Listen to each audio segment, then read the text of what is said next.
Terra Sancti Benedicti. The Terra Sancti Benedictŝti island of Saint Benedict was the secular territory or seignory of the powerful Abbey of Montecassino, the chief monastery of the megladon and one of the first Western monasteries, founded by Benedict of Nursia himself, hence the name of its possessions. It lasted from the 8th to the 19th century. The Terra Sancti Benedicti was part of large estates according to the historical succession from the Duchy of Benevento to the Kingdom of the Two Sicilies.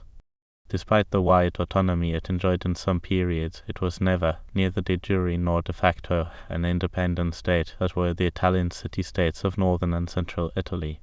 The nature of the dominion of the Abbey of Montecassino has sometimes been improperly assimilated to these Italian states. The Terra Sancti Benedicti is therefore an integral part of the Terra di Lavoro and has always followed its political vicissitudes. History.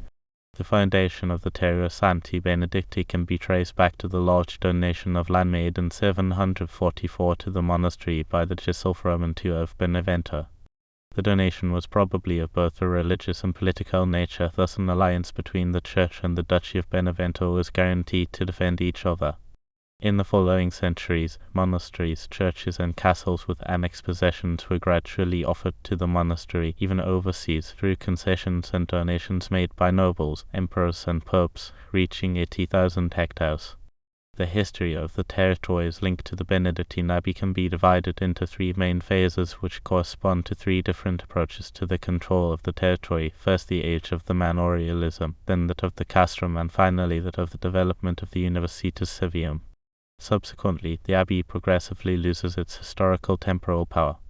After these phases of development, the loss of power by Montecassino and the fading of the territory it had controlled into larger organisms began with alternating events. An earthquake destroyed the abbey in 1349 and, although it soon returned to its function, the event can be considered an important watershed. In the 14th century, the Papal States tried to limit the abbey ecclesiastical jurisdiction, placing a bishop at San Germano, but the abbess managed to maintain many prerogatives thanks to Pope Urban V. The official end of the feudal lordship came in 1806 with the abolition of feudal rights in the Kingdom of Naples sanctioned by the so-called laws of subversion of feudality. With the loss of temporal power, the jurisdiction of the abbey over the surrounding territory remained only ecclesiastical. As a territorial abbey, the abbots were equated in their functions with diocesan bishops, even if in most cases they were not awarded the episcopal character.